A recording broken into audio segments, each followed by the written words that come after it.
and a warm welcome. This is Nationwide, and we are live on Africa's largest TV network, the NTA. I'm Rhoda Albo. Always a pleasure to have you join us.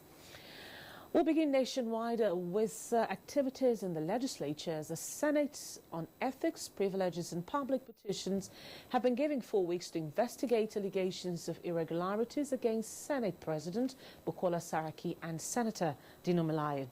This followed the point of order raised by former Senate leader Muhammad Ali Ndume, who cited publications by sections of the media accusing Senate President of importing vehicles without custom duties and alleging that Senator Dino Melaye's first degree was fake.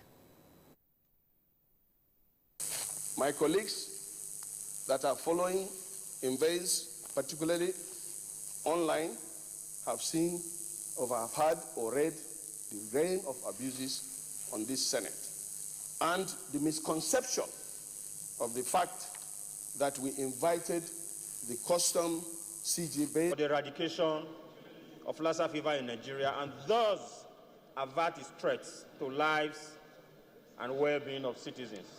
Honorable Osai, what is your observation? My observation is that since the institution that deals on issues of research as a concern... Honorable colleagues, please order.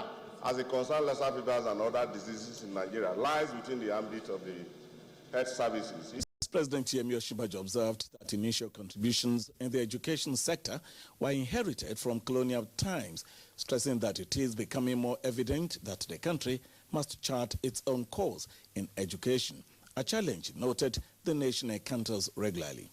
The Vice President said the focus of educators should be on the kind of subjects and teachings that challenge critical thinking and being creative. Vice President Osinbajo urged educators to find solutions to society's contemporary challenges, noting that the political class responsibility is to throw the challenge to the educators and hope that they would be able to give some... in clamping down on terror activities as well as revamping the nation's economy. It is a reality today that Boko Haram has remained dislodged and disseminated to the point that they are in disarray, that they can no longer launch organized and coordinated attacks on Nigerian territory. Worried by the alleged attempt by some persons to harbor and shield members of Boko Haram sects in their houses, the group described it as a sabotage of the nation's armed forces' efforts from bringing about a decisive end to the anti-terror war. Condemn this act in its entirety. We shudder to think that right-thinking people who are living witnesses to the wanton havoc by the sect will continue to hide such criminal people. This, to us, is treasonable, is unreasonable, and is unacceptable. They therefore appeal to Nigerians to close ranks and offer support to Nigerian troops who have left their families and comfort of their homes to protect other innocent Nigerians. In Bauchi, Mahmoud Ibn Muhammad, Resources as partnering with the Nigerian Television Authority on ways to highlight the symbiotic relationship between water and wastewater in the quest for sustainable development. Adebola Brooksley, Sunday reports. Staff of the Ministry of Water Resources, led by the minister, embarked on a road walk from the Federal Secretariat through the Abuja metropolis. The walk terminated at the corporate headquarters of the Nigerian Television Authority, NTA. The Director General of the NTA, Yakubu Ibn Muhammad, who received the group, assured the minister and his team that as one of its corporate and social responsibilities, NTA will continue to educate end users on the judicious use of the resources. So you may have vast expanses of water, but if you don't respect it, you may not have water anymore in a very short time. In the quest for sustainable development, and also create opportunity to consolidate and build upon the previous World Water Days. Later at a press briefing, the minister responded to questions from journalists. Well, we have open gutters, and so you see a lot of wastewater there. It's a breeding ground for mosquitoes and so on. So we need to come together, states, local governments, and the federal government, to be able to harness that so that we have a clear way of dealing with our wastewater in such a way that it has no adverse effect on the environment. This year's theme is wastewater. Nigeria presently has over 400 billion cubic meters of both surface and underground water. Adebola, Brooklyn Sunday, NTA News. Experts at a roundtable organized by the National Institute for Legislative Studies in Abuja have suggested a holistic approach to tackle the challenges of climate change. National Assembly correspondent Rabi Musa reports that they raised issues bordering on developing a bill on the matter. Studies have shown that Nigeria is vulnerable to the impact of climate change, considering her geography, population, energy demands, and agricultural activities. The absence of specific legislative instrument that prescribes legal obligation for compliance with elements of the natural climate policy has remained a challenge to climate change management in the country.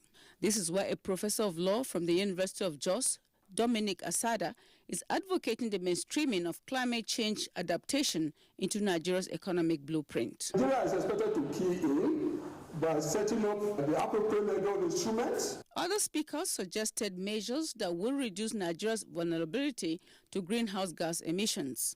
There were other suggestions on the need to boost the resilience of the people by adopting appropriate actions to protect themselves from the impact of climate change. The country is a large country. The framework for getting this thing across has to be through some kind of extension. The people at the grassroots that ought to know, they should take the message to their doorsteps. This discussion is going to help us as a nation to begin to look at the issues that have caused problems for us. There is a provision that calls for public hearing. Some of the conference proposals are harmonization of existing laws on environment for comprehensive climate change bill, change in forestry practices, and introduction of carbon emissions taxes. Rabi Musa, NTA News. In sustaining the recorded success against the Boko Haram insurgents, the Nigerian Army is enhancing map reading skills of its personnel to tackle movements and maneuvers. This came to the fore at the Guards Brigade's first quarter inter-unit map reading competition held in Abuja. Defense correspondent Isaac Nkuma reports. With its operations in the northeast and other parts of the country, the importance of map reading cannot be overemphasized.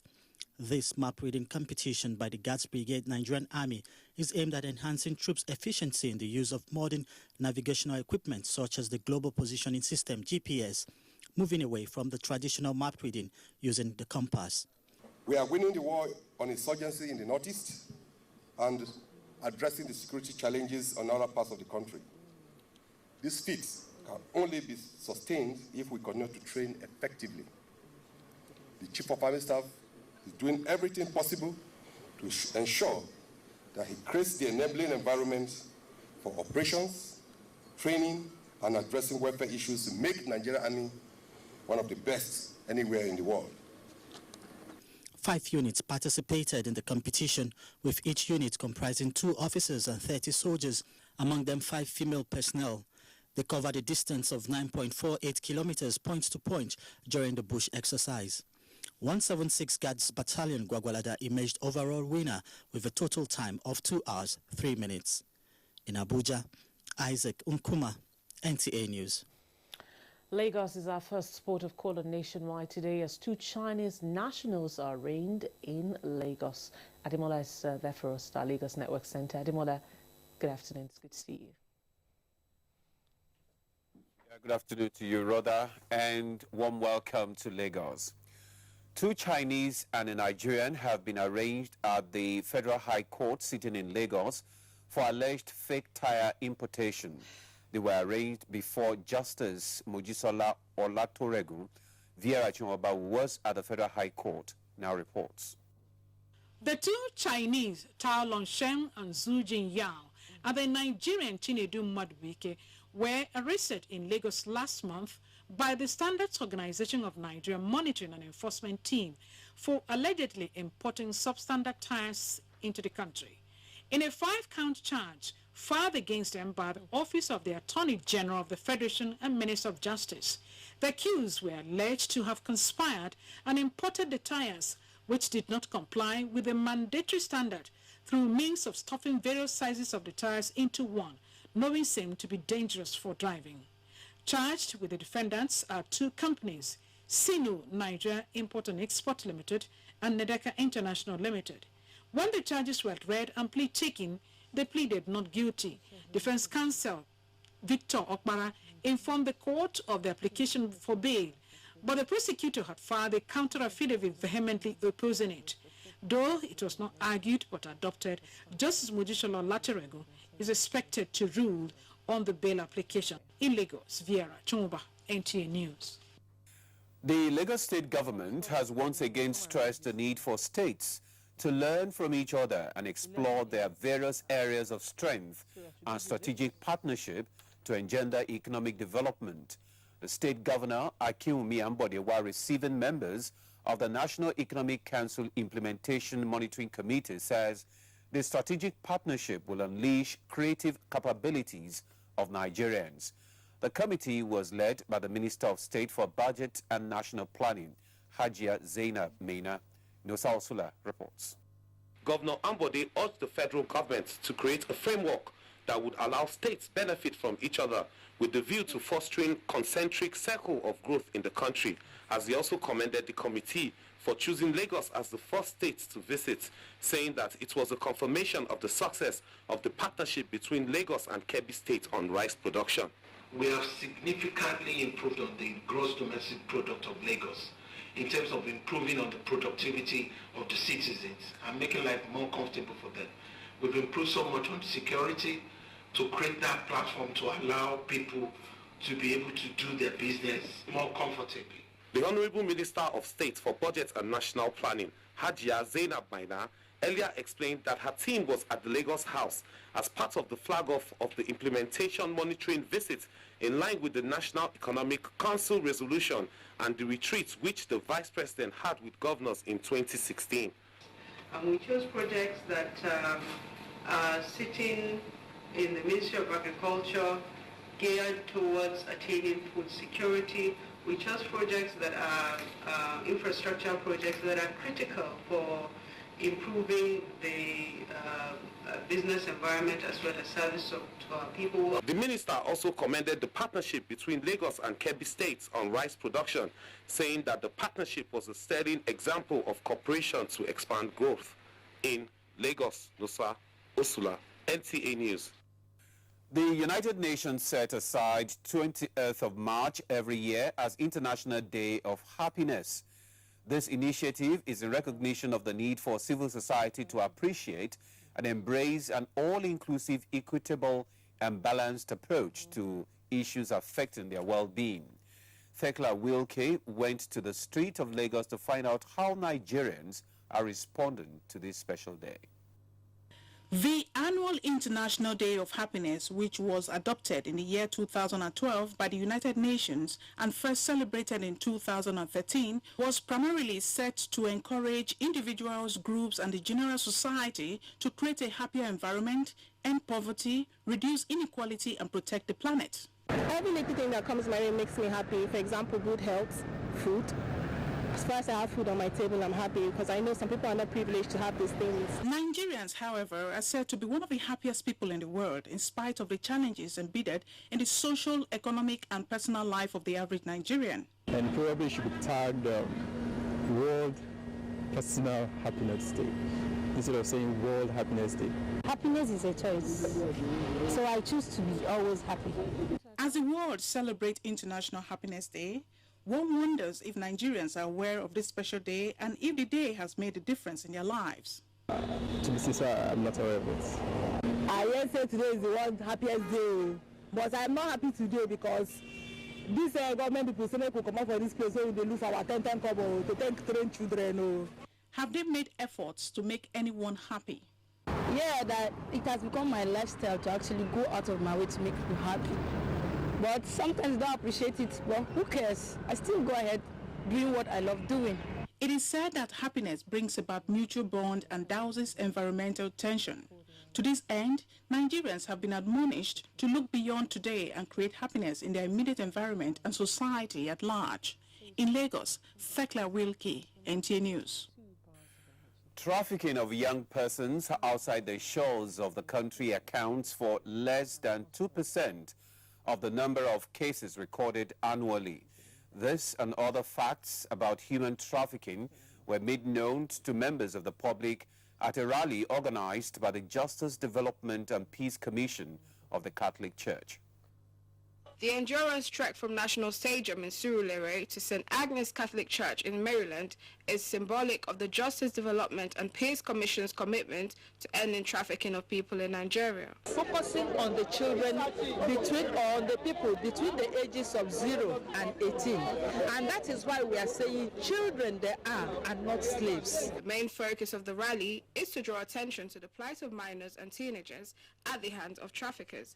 It is also to enlighten the public on the need to be vigilant, as traffickers often target ignorant and indigent parents whose words are taken away and forced into prostitution, child labor, and in some sad cases, killed with their organs harvested. From organ donation to forced labor to prostitution and every form like even domestic child labor on the streets. Interestingly, a lot of people begin to think that trafficking has to do with taking children only outside the country. But you will also be interested to know that that accounts for only 2% of the trafficking that takes place in Nigeria. The responsibility is not of JDPC alone. We have just lighting the candle. Instead of complaining of darkness every day, lit one candle. That's what we have done. So let it spread the light to everywhere.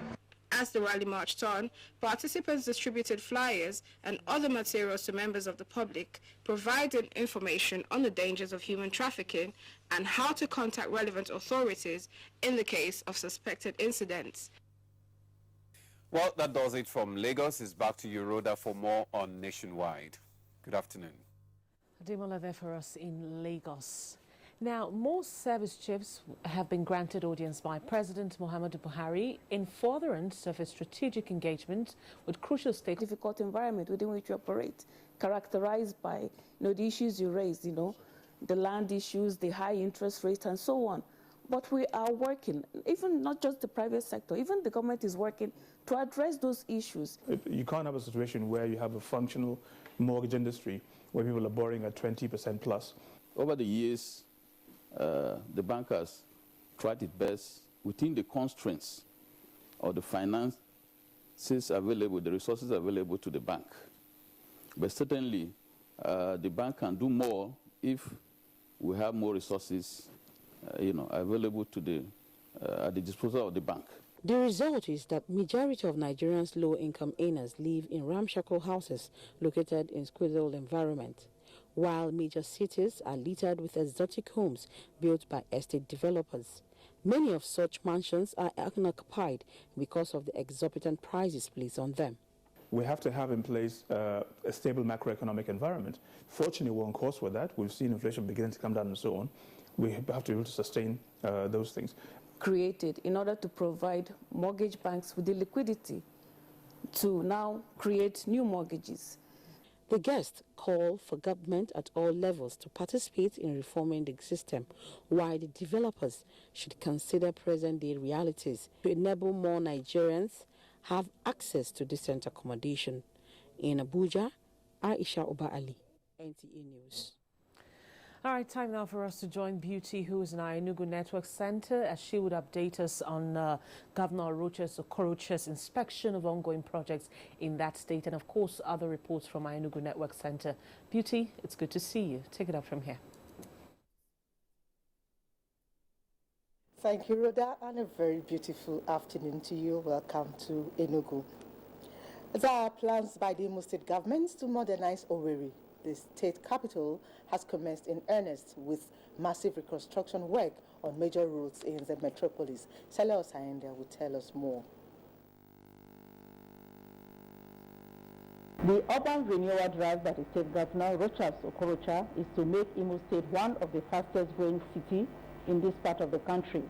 The projection of Governor Okorocha is to ensure no road in the metropolis is left untarred. Other plans by the governor in achieving a beautiful Imo State is also to provide 100 vehicles as commercial transportation. Security for the new image of Owerri is of concern to the governor. Hence, he is planning to mount response police teams at strategic locations in the state who will be equipped with modern crime-fighting equipment to fight crime. With these anticipated plans in place, Governor Okorocha is appealing to house owners in Imo State to complement government efforts by giving their houses a facelift through painting. To acquire 1,000 taxis. We have agreed this with our co-investors in this regard, and as soon as we bring in these vehicles, then we shall change some of the routes within the city. Some for the cabs, some for the buses, some for pickup. The project, the governor said, will be completed in record time. Meanwhile, some parts of Owerri metropolis are wearing new look following the completion of road projects in that area. In Owerri, Selotande, NTA News. Educational infrastructure is the bedrock of societal development. In Enugu State, efforts are being made to develop education infrastructure so as to ensure a healthier environment for the training of the future leaders. Chigonu Aru went around some educational facilities in the state and now reports. Recent report on the infrastructural decay in some primary and secondary schools in Enugu State. The state government has rather made giant strides in building and renovating quite a good number of schools in both the rural and urban areas in the state. Some of the schools visited, which were built and equipped by the State Universal Basic Education Board, are Ugogonike Primary School 2, Community Secondary School Ugogonike, which has 2 classroom blocks, 1 chemistry and physics laboratory, and toilet facilities. I came last time to this school. I was impressed. I met dilapidated structures. They are in shambles. But looking at it, we have new structures. Other areas are Community Primary School Ibagwanike, Model Primary School Umuchibo Ijinike, Central School Owo Amankano, with 2 renovated classroom blocks, Community Primary School Obinagu Nike, and Station Primary School Abani. We can see you have even new structure in the school, and all the buildings in the school are renovated with really a toilet here. What they have done in this school, we are very grateful. In most of the schools visited, classroom chairs and lockers were also available, distributed by the State Universal Basic Education. In Enugu, Chiegono Aro, NTA News.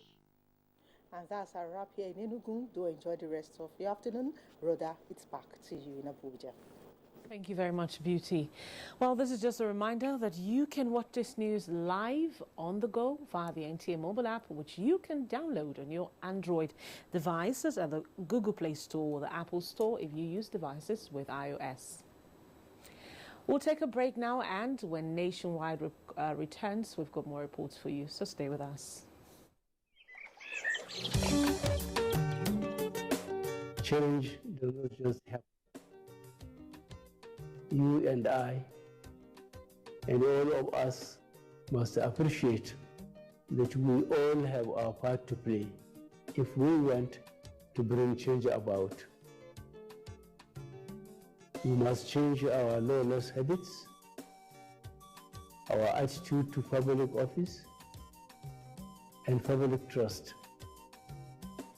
We must change our unruly behavior in schools, hospitals, marketplaces, motor parks, on the roads, in homes and offices.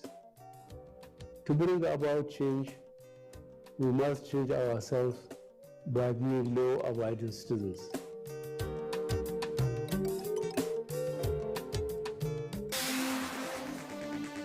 Aftermath of historic CAF elections plus the way forward for the new team and the sport. All in focus on Tuesday Live this week. Tuesday Live, informative, educative, and incisive. Don't miss it. Money is sweet, but how sweet it is depends on a few variables like how ready you are to handle the many troubles and goodies money brings your way. The whole of Enugu will know that show my son has arrived. But most of all, the sweetness of money depends on if it brings you peace or not. Not be the same Lagos where your sister Pekin there. Where you there? I'd like to know your name and have your phone number if you don't mind. Oh, my name is Jumoke. My number is 08053. Not you. Talking to beautiful right here. My Pekin don't hammer. Another milestone episode in your rib-cracking comedy. Professor John Bull. Be a bird for me. Fly to Mali with like a kilo, what you would call like 2.2 pounds of powder. And showing at 8:30 p.m. every Tuesday and Friday on NTA Network International and Star Times. Over and out. Brought to you by Glow. Welcome to the new speed of life. Ngozi and Ebiri have some things in common. They are young, smart, beautiful, and both have a common desire to see Adams suffer for his crimes against them and many others. Wale and Enugu Productions presents a tale with the ultimate twist from this life family drama entitled A Change of Heart, starring Livinus Inochiri, Kate Adebegba, Dejumo Lewis, Henrietta Kusoko, Yemi Sholade, Rose Odika, Kule Kauka, Yeni Ejide, Toyin Aimaku Johnson, Wale Adebayo. Change of heart. Sometimes to forgive is not your decision to make. It's finally here. The most anticipated sports show on live television, featuring great sports icons from ex-internationals to famed journalists and administrators. It doesn't come bigger than the Sports Parliament, which premieres live on the NTA network this Thursday from 11 p.m. till 12 midnight. Be a part of the biggest sports talk show on television to help chart a successful path for Nigerian sports. 11 p.m. to midnight on Thursday on the NTA. Sports Parliament, where the eggheads converge. When Kayode Kukoyi was a year old, he contracted the polio virus, which attacked his nervous system, leading to irreversible paralysis. Now a grown man, husband and father of 3, he's struggling to make ends meet as a keke napep driver. Every day, I risk my life for my family so that they can live better. My life is worth 2,000 naira a day.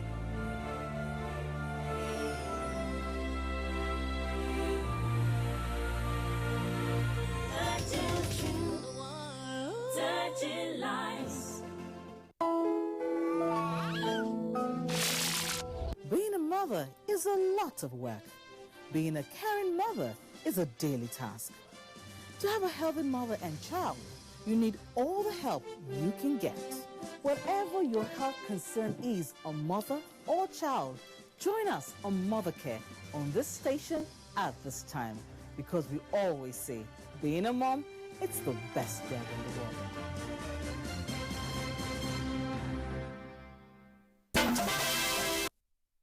Welcome back. If you've just joined us, you're watching Nationwide on the NTA. The Nigerian Television Authority Daura Community Station has received a donation of 500 kVA transformer to improve power supply to the station. The transformer was donated by Senator Mustapha Bukar, representing Katsina North Senatorial District. Hawal Haliru completes the report. NTA Daura Community Station, like any other community stations, is grappling an epileptic power supply, largely due to the obsolete nature of 100 kVA transformer. This prompted Senator Mustapha Bukar, who was at the station on a fact-finding mission, to donate 500 kVA transformer to enable the station to overcome the challenges of power supply. Senator Mustapha Bukar said NTA Daura must function effectively to enable the people of Daura watch President Muhammadu Buhari in his quest to reinvent the country. This station represents the station of the Commander-in-Chief, Mr. President. So it is our interest to see that NTA Daura functions effectively.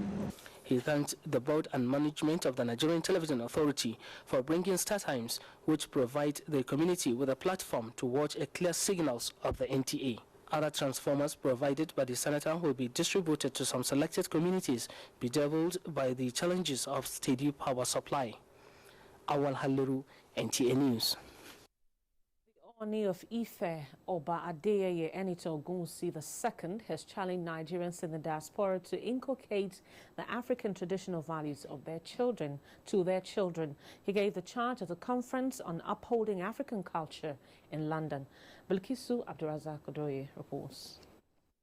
Of Ife, Oba Adeyeye Enitan Ogunwusi II, who is known to the campaign for the sustenance and promotion of the rich African culture and tradition, called for the reawakening of the consciousness of diasporas on the need to uphold and pass these values and heritage to the younger generation. We should all come together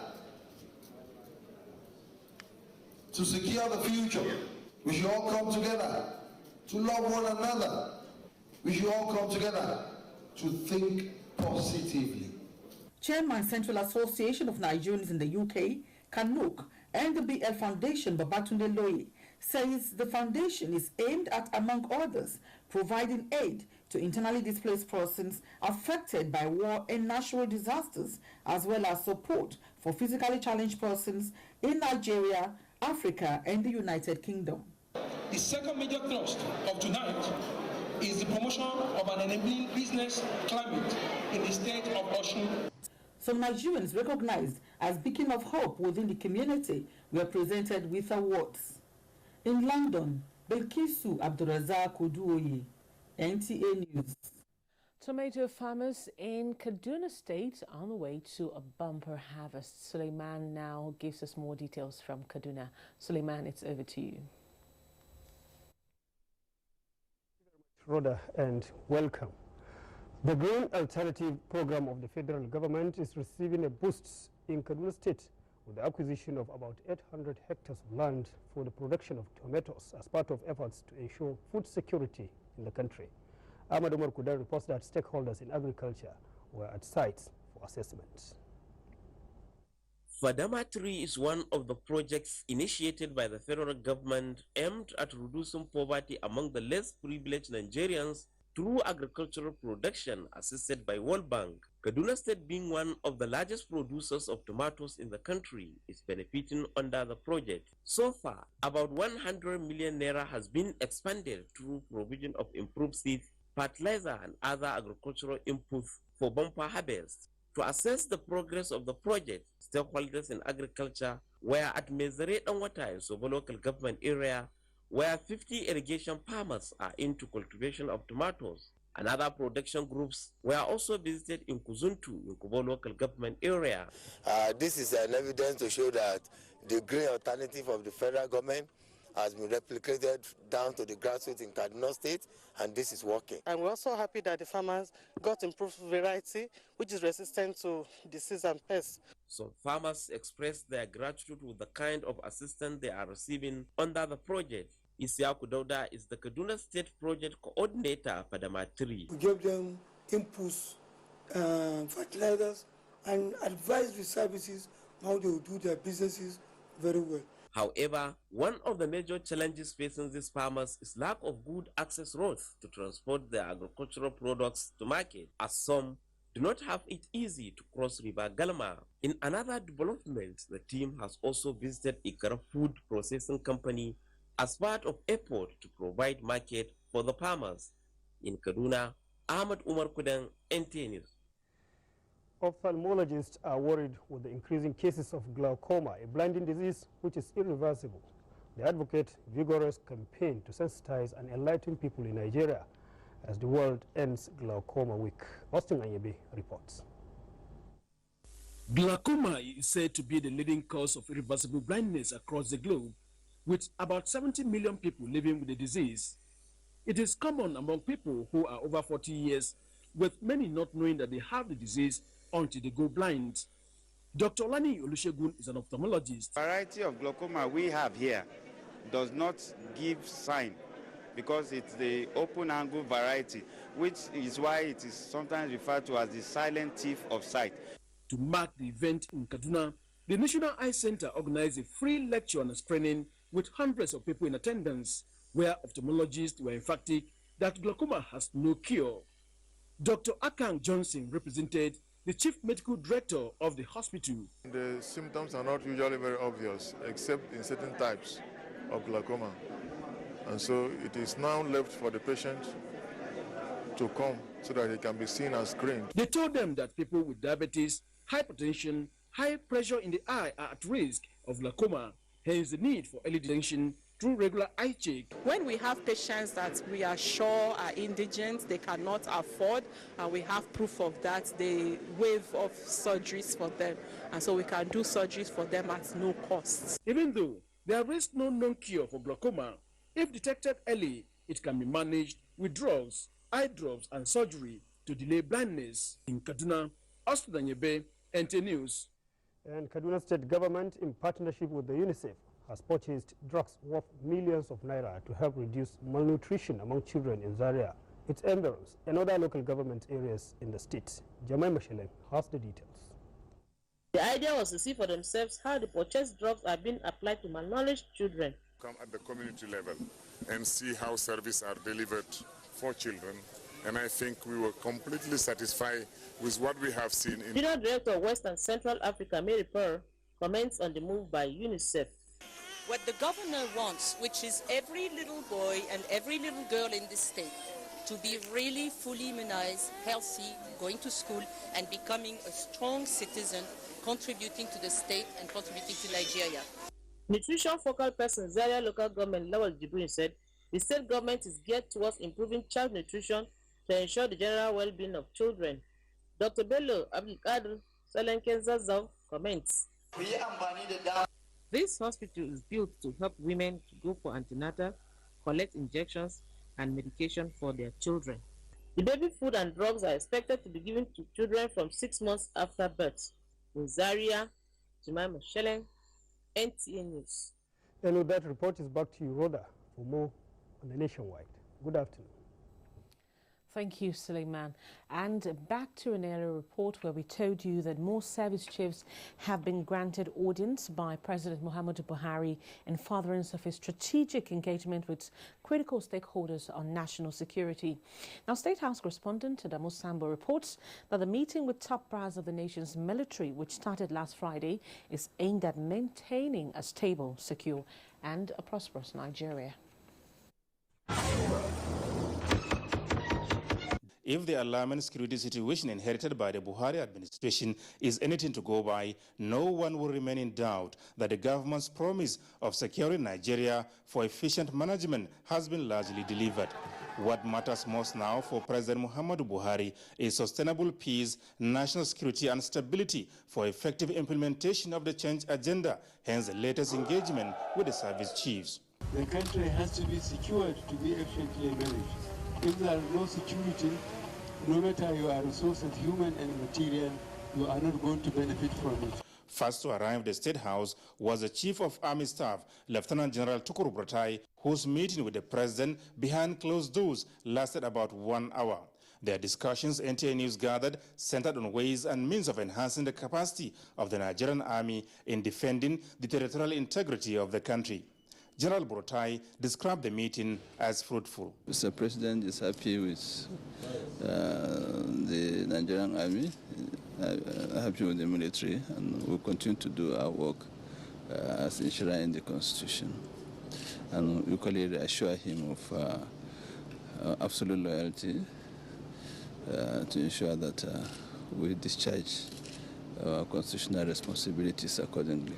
Also summoned by the President for similar briefing was the Chief of Air Staff, Air Marshal Sadiq Abubakar, as critical stakeholder in the fight against terrorism and insurgency, as well as the Secure Nigeria project. We are doing everything humanly possible to ensure that our societies are secure, our communities are stable, so that people can go about pursuing their legitimate aspirations without any fear. That is the purpose for which the Air Force is established, and that is what we are working to ensure, that we do everything humanly possible to create such an enabling environment. Without security, you can't think of development. We are very familiar with that, the relationship between development and security, and we are working around the clock to ensure that we provide the enabling environment for development. The security briefing started last Friday with the National Security Advisor and the Chief of Defense Staff. From the State House, Adamu Sambo, NTA News. The Minister of Interior has officially presented a reverse version of the Immigration Regulation 2017 to the public. Marijanatu Adam Said reports that the new regulation is to replace the 50-year-old one, which has become obsolete. A legal instrument for the Nigeria Immigration Service since its separation from the Nigerian Police Force in 1958. After about 50 years, the document has become obsolete due to advancement in almost all aspects. The review and presentation of the document is aimed to keep in pace with development as well as encourage foreign investors to do legal businesses in Nigeria. The idea is to be able to receive them, document them, and also issue them with the international transshipment certificates. Now you'll be able to know and monitor, their movement from that point to where they are going, even when coming back. Once we know who is where, we know that you are in our country, you are in our territory, we have you, we know your address. It makes things easier. It will help transnational crime to be fought effectively. The document is also to address the operational challenges of modern migration and global migration trend, as well as to enhance the protection of Nigeria's porous border, influx of terrorists, arms, and reduce farmers-herdsmen clashes. In Abuja, Marijanatu Adam Said, NTA News. The Nigerian National Petroleum Corporation, that's NNPC, says it will generate about 4,000 megawatts of power in the next 10 years to boost supply in the country. The corporation's chief operating officer, Gas and Power, Saidu Mohammed, said this at the 2017 retreat for its autonomous business unit in Kaduna, noting that this would be achieved through building independent power plants. He said plans are underway to extend the corporation's major gas pipeline infrastructure into a robust network to connect various parts of the country, and implementation of the Ajaokuta to Abuja Kaduna Kano extension has progressed. It's a business, and today we are in it. And what we have set for ourselves to do is to be able to be positioned to generate up to 4,000 megawatts as NNPC, where we do it in venture with our upstream guys, that is the Shell and the likes of the Shell and Chevron. As you know, today we have 2 power plants that are running, at Okpai with Nawak and at Afam with Shell. He noted that the NNPC requires about $15 billion investment to realize the gas power autonomous business unit aspirations for investors worldwide. Now, in global tidbits, Zimbabwe's president advocates establishment of a new government for the African Union, and hope for tackling effects of drought in Somalia's rises as new cabinet is formed. Let's get more details now from Chimdima on the BC. Zimbabwe's President Robert Mugabe at the African Economic Platform Summit in Mauritius calls for a greater economic integration among African states and a more united African Union. And as Namibia celebrates 27 years of independence, the president promises to tackle the slow pace of transferring land ownership to black people. He says he will expropriate land but give white owners fair compensation. From South Sudan comes a report that all passengers and crew aboard a passenger jet that crash-landed are all alive. Authorities say 37 people were treated for injuries, while technical problem and negligence are suspected to be cause of the crash. In another development, the United States has banned large electronic devices from cabin baggage on passenger flights from 8 countries. The 9 affected airlines and 10 airports, some situated in Egypt and Morocco, have been given 96 hours to ban devices bigger than mobile phones or smartphones, and there is no end date. The restriction, according to the Department of Homeland Security, is from evaluated intelligence that terrorist groups are targeting to bring down commercial jets. That's Global Tidbits. Chimdema Ndubisi, NTA News. And in sports, the Youth and Sports Minister Solomon Dalonga shows on return of school sports as Nigeria claims first victory in the Gauteng Future Champions Tournament in South Africa. Kene Mabudike has got more details. Minister of Youth and Sports Development Solomon Dalun has assured Nigerians of the commitment of the federal government to return school sports to its prime place as part of overall efforts to promote grassroots sports development in the country. Dalun gave the assurance while receiving representatives of the organizing committee and A3 Foundation, the promoters of the 19th edition of Nigerian Polytechnic Games Nipoga, led by Nasarawa State Commissioner for Youth and Sports, Bamiye Anambwa. In the meantime, Rector of the Federal Polytechnic Nasarawa, Professor Shetima Abdulkadir Saidu, says preparation for a successful hosting of the 19th Nigerian Polytechnic Games, slated for April 26 to May 7, has reached completion stage, adding that the institution is expecting over 4,000 contingents from Nigerian polytechnics across the country. Because we are hosting to win, the spirit is there. We have also really trained our contingents, and they are in top shape. Super Eagles Crown Plaza camp in the United Kingdom came alive Monday with the arrival of invited players for the double international friendlies against Senegal and Burkina Faso. Debutants Noel Joel Bazi and Tyrone Ebuehi were among the early arrivals as the team hopes to be complete by midweek.